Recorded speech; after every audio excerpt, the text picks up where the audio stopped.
Ya, kenapa?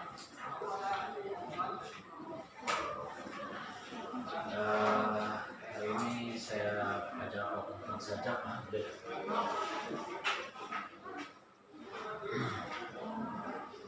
dan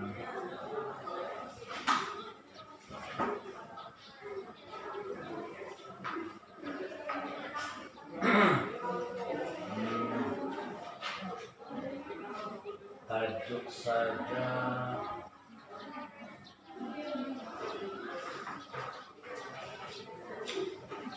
tapi adalah masalah bagus.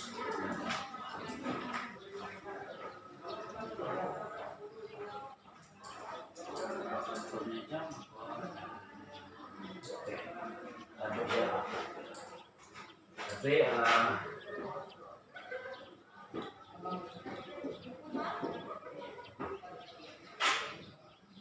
ini benar untuk dalam masa beberapa menit, 10 menit ke 15 menit, sebagai bayangan tentang sajak. Ya, jadi saya mulakan dengan sajak lah pertama. Ya, saya baca singkat lah berkaitan dengan sajaknya. Kita umpama selai daun, jangan salin dulu, nanti sebaiknya pulang menyalin.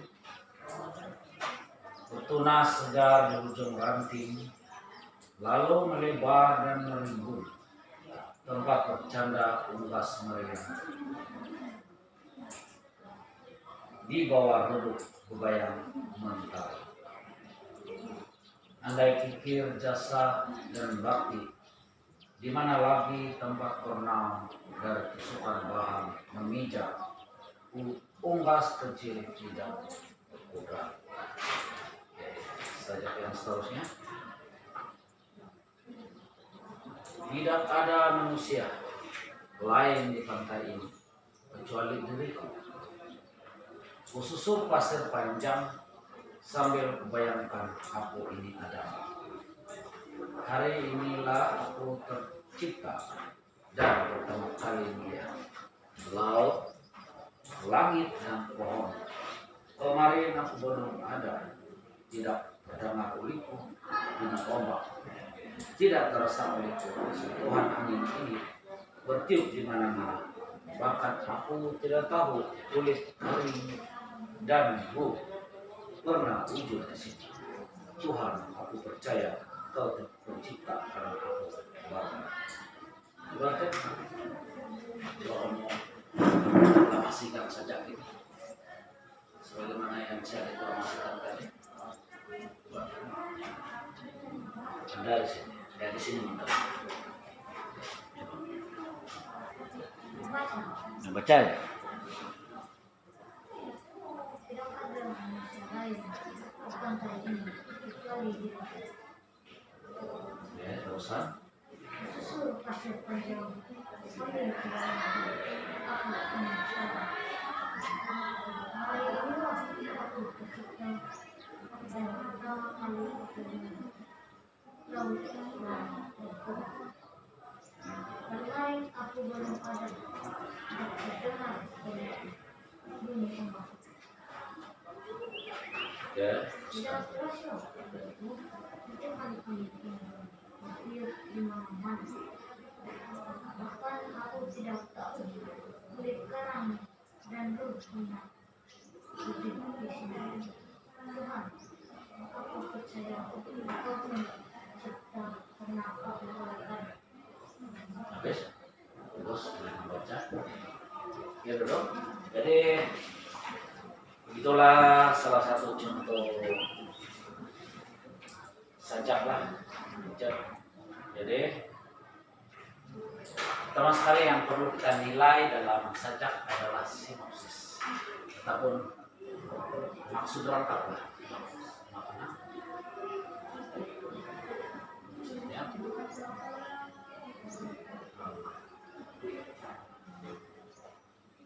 Ini perkara yang perlu, perkara yang perlu dikaji.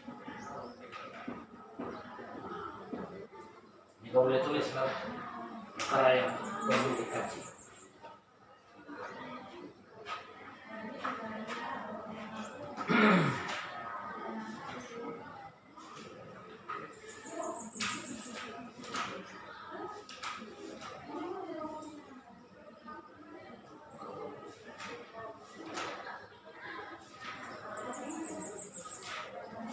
Ya, apa benda pertama yang perlu dikaji dalam sajak itu? Makna setiap rakaat. Ya, Makna setiap rakaat. makna setiap rakaat. Jadi saya bagi sedikit penerangan lah tentang makna sajak tadi ya. Secara umum, kalau bab 1 itu penyajak mengatakan bahwa hanya dirinya yang berada di pantai ini. Kedua, jadi nota sekarang lah. Sebagai kebayangan bahwa penyajak menyusuri pantai yang panjang dan berpasir sambil membayangkan dirinya sebagai Adam. Ketiga, penyajak membayangkan dia dicipta pada hari tersebut. Buat pertama kalinya juga dia dapat melihat laut, langit, dan pohon. Keempat, penyajak mengatakan bahwa kemarin dia belum wujud dan dia tidak mendengar bunyi ombak. Gambar tahu satu biasa. Saya anggap Bosan ya? saya anggap macam ramai murid silakan ya. Ya, anggap apa aja lah. Langkah 5, penyajak tidak dapat merasai sentuhan angin yang bertiup di selatan alam. 6, penyajak mengatakan bahwa dia tidak tahu akan kewujudan kulit karang dan ruh di pantai ini. Karang itu apa aja? Jenis siput ya. Karang di laut. Kenapa sebut? Penyajak mengakui kewujudan dan keesaan Tuhan sebagai pencipta alam. Ya. Kemudian perkara kedua Richard adalah berkaitan dengan tema. Nah, apakah perkara kedua yang perlu dikaji? Tema. Oke. Untuk sajak ini, apa tajuk sajak kita Richard? Aku. Temanya begini. Kecintaan kepada pencipta. Contohnya penyajak membayangkan dirinya baru dicipta pada hari ini. Dia juga dapat melihat laut, langit, dan pohon buat pertama kalinya dengan membayangkan dirinya belum dicipta pada hari kemarin. Penyajak baru sadar bahwa dia tidak dapat mendengar bunyi ombak, tidak dapat merasakan tiupan angin, serta tidak tahu bahwa kulit karang dan ruh ada di pantai itu. Kini dia yakin bahwa Tuhan ialah pencipta karena dirinya yang baru wujud. Nah, itu udah punya ulasan lah. Dia punya tema betul-betul ada kecintaan kepada pencipta. Pencipta itu apa itu? Coba apa itu maksudnya? Tuhan Tuhan. Pencipta alam semesta ini adalah Tuhan kan? Manusia kan Tuhan aja. Manusia kan Tuhan. Tuhan. Ya, betul. Oke. Kalau temanya Richard dalam sajak dia satu saja.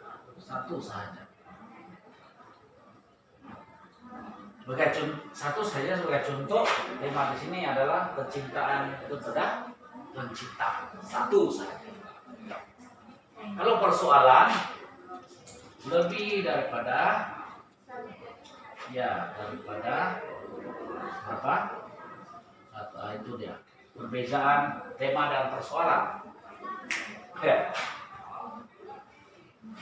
Antara persoalannya ialah tindakan merenung kewujudan diri akan mendekatkan diri kepada pencipta.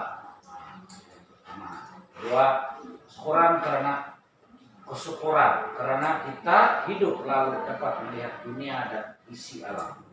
3, keistifan bahwa apabila kita sudah tiada nanti, kita tidak dapat mendengar bunyi ombak dan merasai sentuhan angin. Kalau sudah mati boleh dengar ombak aja. Ada sudah kan, kalau mati tidak lain alam sudah tidak sadar sudah bahwa ada keindahan alam. 3, 4, keyakinan bahwa Tuhanlah yang mencipta kita. Jadi kami yakin Tuhan yang mencipta segalanya. Ya. Di sini ada berapa tuh? Ada 4 kan? Ya, contoh 4. Nah, seterusnya bentuk. Nah, kita akan kaji bentuk. Kemarin itu kita sudah bincang tentang bentuk. Ada apakah bentuk saja? Kalau kamu rasa apa bentuknya? Apa maksud bentuk? Panjang, bulat, lebar, bulat, segitiga. Apa rasanya maksud bentuk? Dia bukan panjang, dia bukan bulat ya.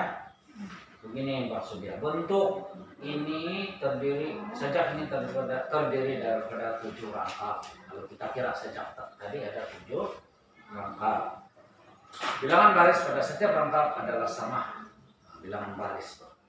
Contohnya rangkap 1 3 baris, rangkap 2 3 baris, rangkap 3 3 baris, rangkap 4 3 baris, rangkap 5 3 baris, 6 3 baris, 7 3 baris, 3 baris.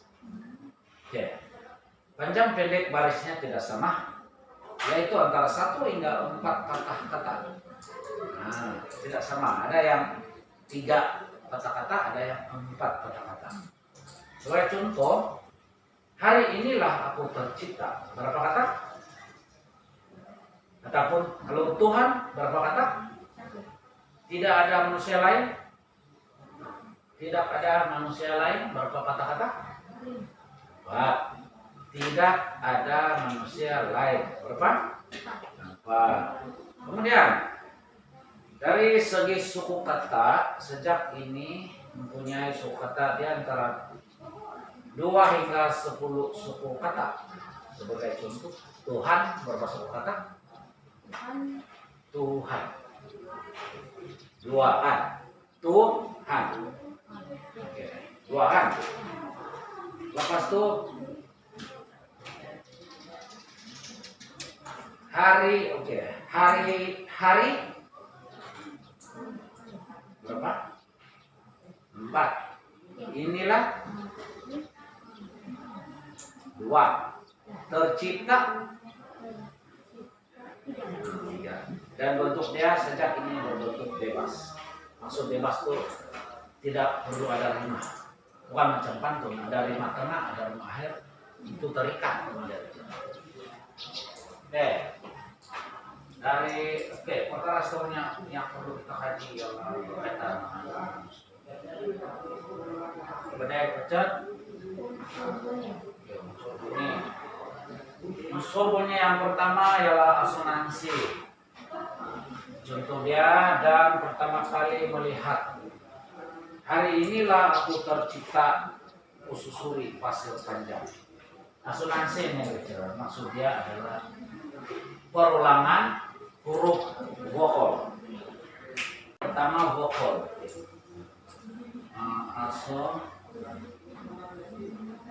Asonansi ini ialah perulangan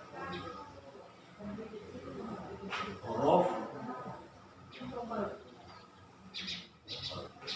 Sebagai contoh, dan pertama kali melihat. Dan pertama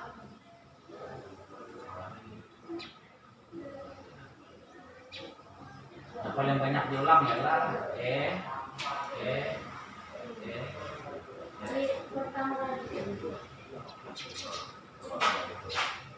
vokal ini terdiri daripada I, O, I dulu cek. I, O, I, U. Nah, itu dia huruf vokal.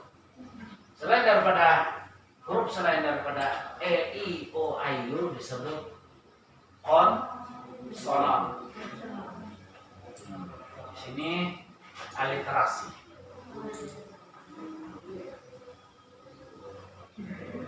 Aliterasi adalah pengulangan huruf-huruf konsonan ususuri pasir panjang. Contoh dia ususuri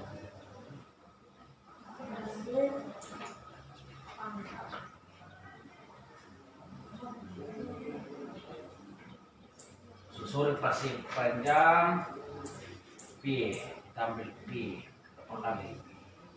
Berapa kali kan? S pun boleh juga. Oke. Kalau pi maksudnya pi ada 2, K ada 1, S ada 2, Ada 3. ada 3. Itu adalah huruf konsonan ataupun dalam gaya bahasa literasi. Kemudian rima, dia ada rima. Dia ada rima bebas, yaitu E, B, C. Bebas, tidak menentu. ABC ada yang EBB.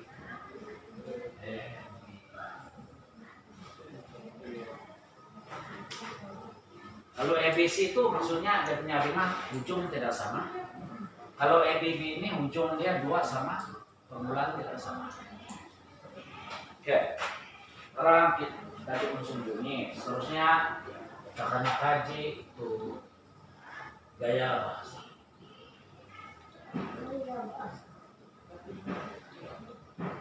Nah, ada banyak jenis gaya bahasa. Yang pertama kata-kata puitis.